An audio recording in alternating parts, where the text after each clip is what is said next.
कर्ण द्वारा युधिष्ठिर का और भीम द्वारा कर्ण का परास्त होना। संजय कहते ही, महाराज, कर्ण ने उस सेना को चीर कर धर्मराज पर धावा किया। उस समय शत्रुओं ने उस पर नाना प्रकार के हजारों अस्त्र शस्त्र चलाई, किंतु उसने उन सबके टुकड़े टुकड़े कर डाले। इतना ही नहीं, अपने भयंकर बाणों से उसने शत्रुओं को घायल भी कर डाला। उनके मस्तकों, भुजाओं तथा जंघाओं को काट गिराया।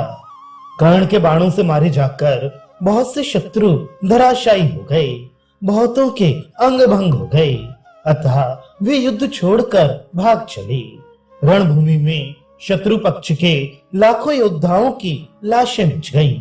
उस समय कर्ण प्राणियों का अंत करने वाले यमराज के समान क्रोध में भरा हुआ था। पांडव और पांचाल सैनिकों ने उसे रोका अवश्य, किंतु उन सबको रौंद कर वह युधिष्ठिर के पास जा धमका। तदनंतर कर्ण को अपने पास ही खड़ी देख युधिष्ठिर की आंखें क्रोध से लाल हो गई।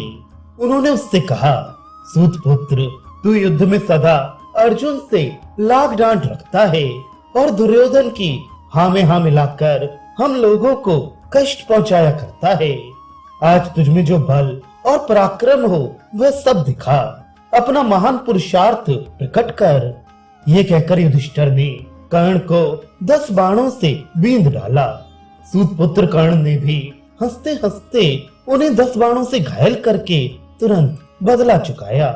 तब युधिष्ठिर ने पर्वतों को भी विदीर्ण करने वाला यमदंड के समान भयंकर बाण धनुष पर चढ़ाया और सूत पुत्र का वध करने की इच्छा से उसे छोड़ दिया। वह वेग पूर्वक छोड़ा हुआ बाण बिजली के समान कड़क कर महारथी कर्ण की बाईं कोख में धंस गया। उसकी चोट से कर्ण को मूर्छा आ गई, उसका सारा शरीर शिथिल हो गया। धनुष हाथ से छूटकर रथ पर जा गिरा, मानो प्राण निकल गए हों। ऐसा निश्चेष्ट और अचेत होकर कर्ण शल्य के सामने ही गिर पड़ा। राजा युधिष्ठिर ने अर्जुन का हित करने की इच्छा से कर्ण पर पुनः प्रहार नहीं किया। कर्ण को उस अवस्था में देखकर कौरव सेना में हाहाकार मच गया। थोड़ी ही देर में जब कर्ण की मूर्छा दूर हुई तो उसने विजय नामक अपना महान धनुष तान कर तेज किए हुए बाणों से युधिष्ठिर की प्रगति रोक दी। उस समय 2 पांचाल राजकुमार युधिष्ठिर के पहियों की रक्षा कर रहे थे। उनके नाम थे चंद्रदेव तथा दंडधार। कर्ण ने उन दोनों को छुरे के समान आकार वाले 2 बाणों से मार डाला। ये देख युधिष्ठिर ने कर्ण को पुनः 30 बाणों से घायल कर दिया। साथ ही सुषेण और सत्यसेन को भी 3-3 बाण मारे। फिर 90 बाणों से शल्य को और 73 से सूत पुत्र को बींध डाला तथा उसकी रक्षा करने वाले योद्धाओं को भी 3-3 बाणों से घायल किया। तब कर्ण ने हंसकर अपना धनुष टंकारा और एक भल्ल तथा 60 बाणों से युधिष्ठिर को आहत करके जोर से गर्जना की। फिर तो पांडव पक्ष के योद्धा बड़े अमर्ष में भरकर दौड़े और युधिष्ठिर की रक्षा के लिए कर्ण को बाणों से पीड़ित करने लगे। सात्विकी, चेकितान, युयुत्सु, पांडे, धृष्टद्युम्न, शिखंडी, द्रौपदी के पुत्र प्रभद्रक, नकुल, सहदेव, भीमसेन, धृष्टकेतु तथा करुष, मत्स्य, केकय, काशी और कौशल देश के योद्धा ये सबके सब कर्ण पर बाणों का प्रहार करने लगे। पांचाल देशीय जन्मेजय भी उसे सैनिकों से बांधने लगा।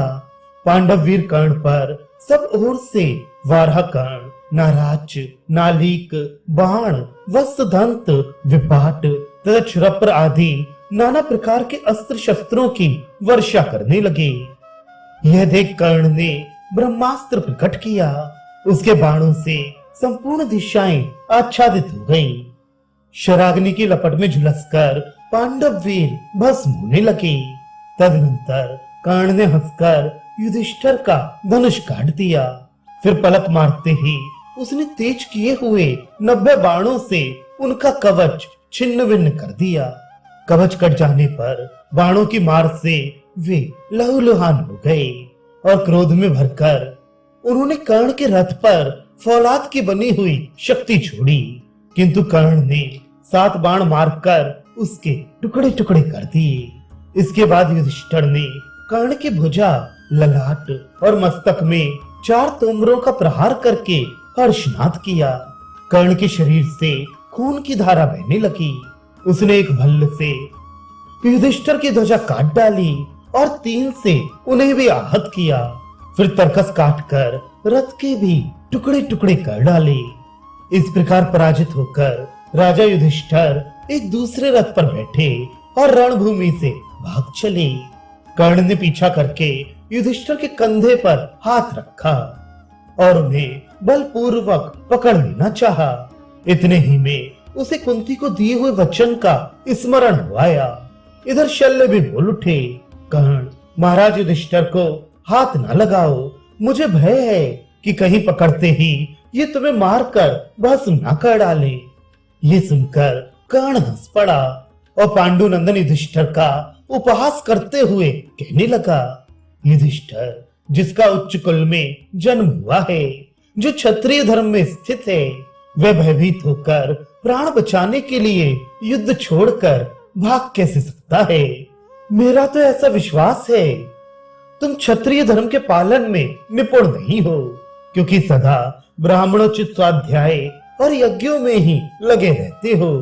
कुंती नंदन, आज से लड़ाई में ना आना, शूरवीरों का सामना ना करना तथा उनके लिए मुंह से अप्रिय बातें भी ना निकालना। इतने बड़े समर में तो कभी जाने का नाम भी ना लेना। यदि युद्ध में हम जैसे लोगों से कुछ कड़वी बात कहोगे तो उसका यही अथवा इससे भी कठोर फल मिलेगा। राजन, अपनी छावनी में जाओ अथवा श्री कृष्ण और अर्जुन जहां हैं वहां ही चली जाओ। ऐसा कहकर कर्ण ने युधिष्ठिर को छोड़ दिया और पांडव सेना का संहार करने लगा।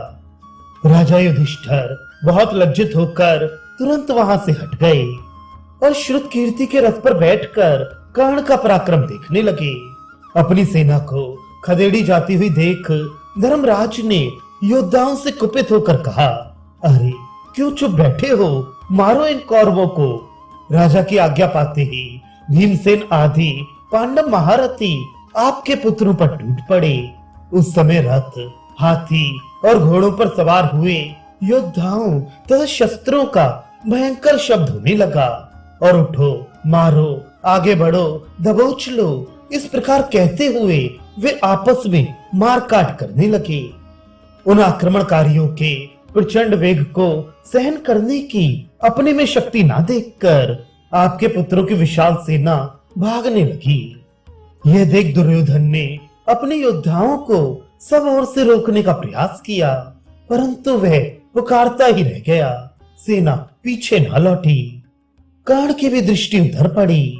उसने कौरव सैनिकों को मालकों के साथ भागते देख महाराज शल्य से कहा, अब तुम भीम के रथ के पास चलो। शल्य ने अपने घोड़ों को भीम की ओर बढ़ाया। कर्ण को आते देख भीमसेन क्रोध में भर गए। उन्होंने सूत पुत्र को मार डालने का विचार करके वीरवर सात्यकी तथा धृष्टद्युम्न से कहा, अब तुम लोग महाराज युधिष्ठिर की रक्षा करो। अभी मेरे देखते देखते उन्हें बहुत बड़े संकट से किसी तरह छुटकारा मिला है। दुरात्मा कर्ण ने दुर्योधन को प्रसन्न करने के लिए मेरे सामने ही उनके समस्त युद्ध सामग्री को तहस नहस कर डाला है। इससे मुझे बड़ा दुख हुआ है। अब मैं उसका बदला चुकाऊंगा। आज घोर संग्राम करके या तो मैं ही कर्ण को मार डालूंगा या वही मेरा वध करेगा। यह मैं सच्ची बात बता रहा हूँ। राजा को मैं तुम्हें धरोहर के रूप में देता हूँ। उनकी रक्षा के लिए सब प्रकार से यत्न करना। यूं कहकर महाबाहु भीमसेन अपने महान सिंहनाद से संपूर्ण दिशाओं को प्रतिध्वनित करते हुए कर्ण की ओर बढ़े। उन्हें चढ़कर आते देखकर कर्ण ने क्रोध में भरकर उनकी छाती में नाराज का प्रहार किया। इस प्रकार सूत पुत्र के हाथों घायल होकर भीम ने भी उसे बाणों से ढक दिया और तेज किए हुए 9 बाण मारकर उसको घायल कर डाला। तब कर्ण ने भीम के धनुष के 2 टुकड़े कर दिए। भीम ने दूसरा धनुष उठाया और कर्ण के मर्म स्थानों को बींधकर बड़े जोर से गर्जना की। फिर सूतपुत्र का वध करने के लिए उन्होंने पर्वतों को भी विदीर्ण कर डालने वाला एक बाण धनुष पर चढ़ाया और उसे उसकी ओर छोड़ दिया। उस वज्र के समान वेगशाली बाण ने सूतपुत्र के शरीर को छेद डाला। सेनापति कर्ण बेहोश होकर रथ की बैठक में गिर पड़ा।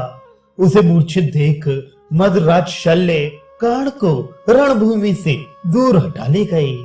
इस प्रकार कर्ण को परास्त करके भीम ने कौरव सेना को मार भगाया।